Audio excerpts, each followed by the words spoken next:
আমি তোমাদেরকে আজকে এমন এক গল্প শোনাচ্ছি গতকালের, যেটা তোমার সারা জীবনের শিক্ষণীয় হতে পারে।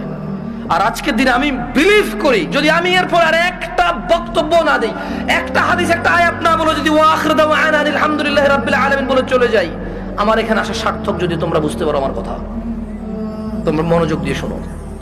তো বললো যে আমি বেশ কিছু হুজুরের কাছে যতটুকু আমাকে বলেছে যে আমি আহমদুল্লাহ হুজুরকে মেসেজ করেছি, উনি রিপ্লাই করেনি। আমি আজারি হুজুরকে মেসেজ করেছি, রিপ্লাই করেনি। আমি আব্দুর রাজাক বিন ইউসুফ হুজুরকে মেসেজ করেছি, উনি রিপ্লাই করেনি। আমি কুয়াকাটা হুজুরকে মেসেজ করেছি, রিপ্লাই করেনি। আপনি জামশেদ মজুমদারের ফেসবুকে মেসেজ করেছি, রিপ্লাই করেননি। এর মধ্যে কেউ রিপ্লাই দেয়নি। আপনি আমাকে ওয়ালাইকুম আসসালাম রিপ্লাই দিয়েছেন হোয়াটসঅ্যাপে মেসেজ দেওয়াতে। আমাকে একজন হুজুর বলল আমি আমার স্বামীর সাথে থাকতে পারবো একটা হারাম কাজের মাধ্যমে। কি কাজের মাধ্যমে? হারাম কাজের মাধ্যমে। আমি চিন্তা করলাম, হুজুর যদি বলে হারাম কাজের মাধ্যমে থাকতে পারে, তাহলে হুজুর নিজে তো এটাকে হারাম বলছে, জিনিসটা কি?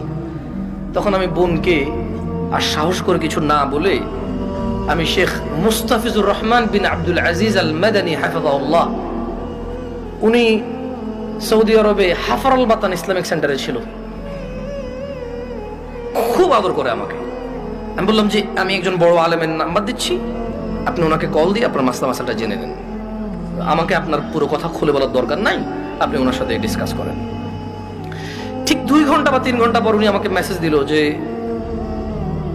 হুজুর আমি একটু আপনার সাথে কথা বলতে চাই। আমি বললাম যে আমি আপনার সাথে কথা বলবো না, আমি আপনাকে যার নাম্বার দিয়েছি, যদি ওনার কথায় আপনার কিছু বুঝে না আসে, তাহলে আমার কথা আপনার বুঝে আসবে না। বলে যে না হুজুর, ওনার সাথে আমার স্বামী কথা বলেছে, তবে আমার স্বামী একটা বিষয় গোপন করে কথা বলেছে। গোপন করে কথা বলার পরেও হুজুর বলেছে যে তালাক হয়ে গেছে। কিন্তু এখন আমার স্বামী হাফেজে কোরআন, আলেম পাস, আমার স্বামী বলছে তালাক হয় নাই। আমি বললাম যে ওকে, আপনি শেখকে কল করে বলেন যে আপনার স্বামীটা গোপন করেছে। বলে যে আমি ভয় পাচ্ছি ওনাকে কল দিতে, কারণ আমার স্বামী কথা বলেছে, উনি আবার কি মনে করে। আমি বলছি উনি কিচ্ছু মনে করবে না, আমি ওনাকে ফোন দিচ্ছি, আপনি কথা বলেন। ভদ্রমহিলা কথা বলবে না। তখন জোহরের টাইমের সময় হয়েছে, আমি ফোন দিলাম। এবার মানে আমার একটু মেজাজ খারাপ হয়েছে। কি খারাপ হয়েছে?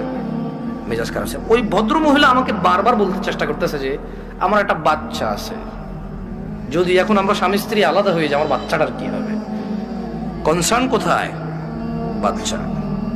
আমি কল করলাম, কল করে বললাম আপনি তালাক হয়েছেন বা হন নাই, আমি কি এরকম কিছু বলছি? বলেছেন না। আমি বললাম ধরে নেন আপনার স্বামী আপনাকে তালাক না দিয়ে যদি গলা একটা কোপ দিত, আপনার গলাটা কাটতো কিনা? বলে যে কাটতো।